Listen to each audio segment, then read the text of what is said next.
The group Slaughter was one of the last hair metal bands to have success just before the whole scene imploded in the early 90s, thanks to the rise of alternative music. Their success was almost unheard of because of the unusual path they took. Today, let's explore the history of the band Slaughter.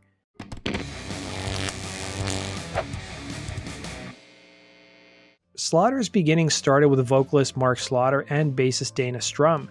Mark Slaughter would hail from Vegas and was even a one-time guitar teacher and fronted a band named Excursion, but the city wasn't a hotbed of rock talent back in the 80s, as he would tell the Las Vegas Sun, "I'm very proud to be from Las Vegas. This is a great city. In those days, you hightailed it out of Vegas as fast as you could to go be a rock star in LA, New York, or whatever. Coming from Vegas was almost comedy," he'd say. The Las Vegas musician would meet Dana Strum for the first time when Slaughter was recording the backing vocals for a band called Sin, who was hoping to land a fan base in Japan. Strum at the time was a studio engineer who had already worked with ex-Kiss guitarist Vinnie Vincent, and who famously told Randy Rhoads to audition for Ozzy Osbourne. Side note guys, I've done a whole video on Randy Rhoads and his career, the link is down below. Strum would recall to the Las Vegas Sun, "All of a sudden I hear this kid in the background session singing in that upper register, and I said, 'Hang on, do you always sing like that?' And he's like, 'Do you want me to drop down?' And I'm like, no. Is this an act or do you always sing like that?" I'd ask. And he says, "Well, I'm kind of a soprano in the choir." Soon enough, Strum got Slaughter a gig fronting the group Vinnie, Vincen Invasion through the mid to late 80s. The band would eventually lose the recording contract with Chrysalis Records, after which the band called it a day. Apparently the label was not happy with Vincent, with Slaughter telling Classic Rock Revisited, Vinnie was difficult and the record company was not happy with some of his business dealings. Luckily for Strum and Slaughter, Chrysalis wanted to do business with the pair, with Slaughter telling the LA Times, "Another guy got the job and made the first album, but then he left. I did the first tour and the next album. Vinnie didn't like my singing, but the record company did. That's why they signed me after Vinnie's band folded. God, how I hated dyeing my hair blonde and being all made up and singing that music. One of the happiest days of my life was August 28th, 1988. That's when I was through with that band. There was only one good thing about it. It was my stepping stone to building Slaughter," he'd say. The pair would relocate to Las Vegas to write and record Slaughter's first album and recruit guitarist Tim Kelly and drummer Blas Elias. The album would be self-produced, and the original plan was for Strum to help record the album and then leave the group, but he ended up staying. Slaughter's debut record Stick It To Ya would be released in January of 1990. It resulted in Slaughter being one of the last bands from the hair metal era to hit it big before alternative rock took over the following year. Ahead of their debut album coming out, the band's label would hold focus groups and play 20 songs in several major cities, who would then choose what the best songs to go on the album were. While some would claim this move was done by the band to have a wider commercial appeal, Strum disagreed, telling the Chicago Tribune, "We're proud that our fans helped pick our songs." The band would prove to be one of the most successful groups of 1990, a huge feat considering that their record label didn't market the band a lot, and the band only played one live show before their album hit a major milestone. The band's first ever show was an opening date for Kiss and Faster Pussycat on May 4th, 1990 in Lubbock, Texas. The band would be met by representatives of their record label after the show, with Slaughter recalling to the Chicago Tribune, "We had never played live before. We'd played in rehearsals where roadies watched us, but other than that, nobody had seen us, and we went gold as soon as we came off the stage. Two guys from our record company, Chrysalis Records, presented us with gold records when we came off. I cannot believe it. You always dream of a gold record, and now we're on the way to platinum," he'd say. So how did the band end up being so successful with only one live show under their belt? Well, according to the Chicago Tribune, it would be several things working in the band's favor. They weren't exactly unknown musicians, as half of the group had played with Vinnie Vincent, and MTV was also instrumental in the band's success. Their video for the single Up All Night was one of the most requested videos for the month of April in 1990, and in addition to that, their debut album produced two other successful singles, including Fly to the Angels and Spend My Life, which pushed the album to go double platinum in America, selling over 2 million copies. The record would also be nominated for Best New Metal Album at the American Music Awards the following year. The band would also credit fans with getting the word out, with Slaughter telling the Chicago Tribune, "The fans kept us alive, so to speak. They'd write to magazines about us, and magazines would respond. It kept the ball rolling," he'd say. Slaughter seemed to have their priorities straight. When it came to the business, with the frontman telling the LA Times in 1990, "We're musicians, serious musicians, who aren't into the whole glamour of being totally wild and out of control. I like fast girls and fast cars and all that as much as the next guy. It's hard to play this music and not live a bit wild, but you really have to focus on the music and the business end of things. If you want to make it, the fast lane is fun, but too often it's the fast lane to nowhere, he'd say. To capitalize off the success of the band's debut record, their label released a live EP titled Stick It Live by the end of 1990, which sold about 500,000 copies, and a home video called From the Beginning, which sold about 50,000 copies. The band's second album, 1992's The Wildlife, would come out just as hair metal bands from the 80s had fallen out of favor with the public, but the record still proved to be successful, peaking at number 8 on the album charts in the US. To support the record, the band toured with both Ozzy Osbourne and Ugly Kid Joe. Side note guys, I've done a whole video on the career of Ugly Kid Joe, the link is down below. But the band ran into trouble on the tour, with guitarist Tim Kelly recalling to the Morning Call newspaper. We went on tour with Ozzy Osbourne and were very excited to tour with someone like him. At that time, Mark Slaughter had a vocal problem, a nodule on his vocal cord, and had to go in for surgery. A lot of people in rock had the same thing, so we weren't worried about him recovering. But it takes time. 6 months later, his voice not only came back stronger, he'd say. To accompany the group's sophomore record, a second home video titled Wildlife, which documented the making of the record and featured an interview with the band members, would be put out, and that home video would also go gold. In an almost unheard of move for an established act, Slaughter would open for both Poison and Trickster, with Strum telling the Baltimore Sun, "We had a couple of free weeks with nothing to do, so we asked if we could just get on the bill and play some live shows.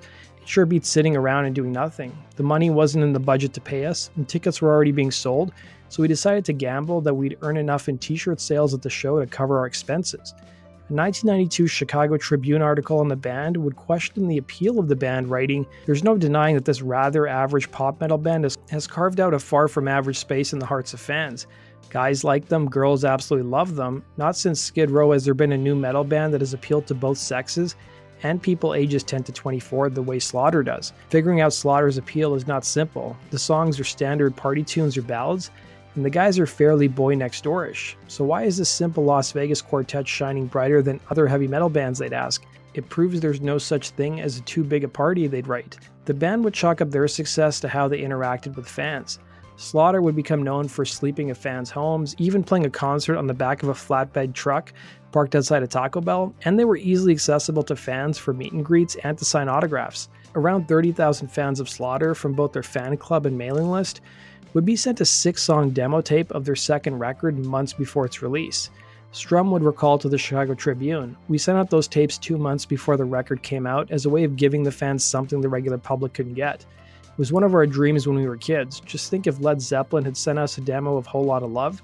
Wouldn't that have been great? So that's what we did. 3 days later, we got 2,000 letters of thanks and comments. After we sold a couple million albums, everyone thought we'd become elite.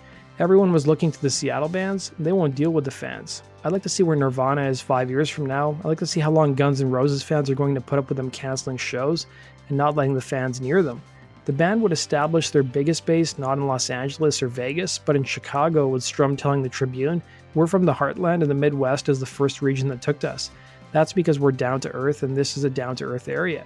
Strum would also take another shot at other big rock acts at the time when it came to songwriting, telling the Tribune, "We're the only self-produced, self-written American rock band there is.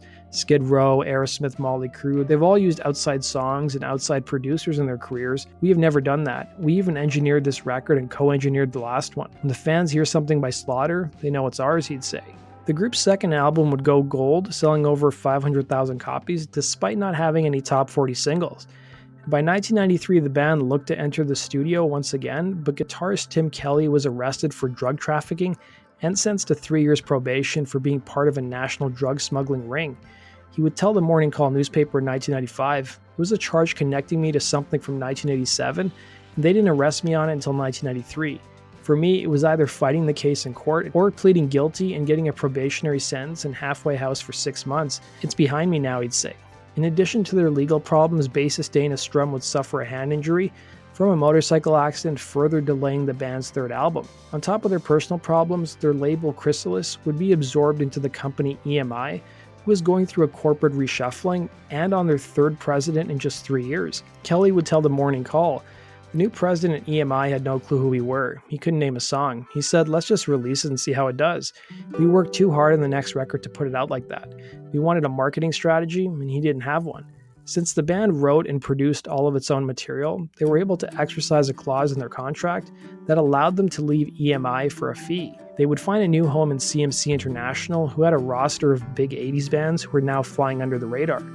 Ahead of Slaughter releasing their third record, Fear No Evil, in May of 1995, their old label EMI issued a greatest hits album without the band's consent or involvement, with Kelly telling The Morning Call, "We're probably the only band in the world with 2 albums who also had a greatest hits album.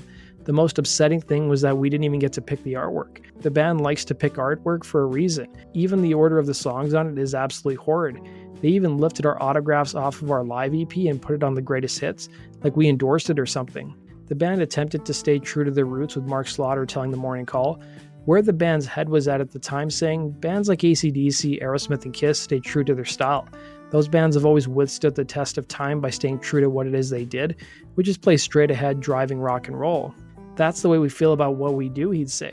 Fear No Evil would represent a sharp commercial decline for the band, with the record peaking at number 182 on the charts. Mark Slaughter would talk to 80s Metal Recycle Bin and looked at how rough the mid-90s were for the band and their peers, recalling, "In the grunge scene, they say that grunge killed our style of music. No, it was the people in the business that killed this music. What happened is that the largest radio station in the world, MTV, had a new president who was the programmer of K-Rock in California, and he said to Billboard magazine, 'I will never play Motley Crue, Slaughter, Poison.' He named all the bands that were right on top at the time. And the next week we were off all the playlists. We were running around on a tour bus barely keeping the gas going. It was a very rough time," he'd recall. Slaughter would release their final 2 albums in 1997 and 1999, Revolution and Back to Reality, both of which failed to chart. The band would also be struck by tragedy in 1998 when guitarist Tim Kelly would be killed on a highway in the Arizona desert when an 18-wheeler which was heading in the opposing lane of traffic crossed into Kelly's lane. The guitarist's car would roll over several times and strike a third vehicle. It was said that Kelly died at the scene of the accident. He would be replaced by Jeff Blando. The band would put out a live album titled Eternal Live in 1998, which featured the last performances of Kelly with the band. Slaughter's last studio album would be put out in 1999, and the band has been pretty active on the touring circuit, playing shows as recently as this year. Strum and Blando would contribute to Vince Neil's 2010 album Tattoos and Tequila, and frontman Mark Slaughter would release several solo albums over the past half a decade and move from LA to Nashville and begin doing music composition for a variety of children's shows and Fox Sports, and he would also start doing voiceover work as well. That does it for today's video, guys. Thanks for watching. Be sure to like button and subscribe. See you again on Rock and Roll True Stories. Take care.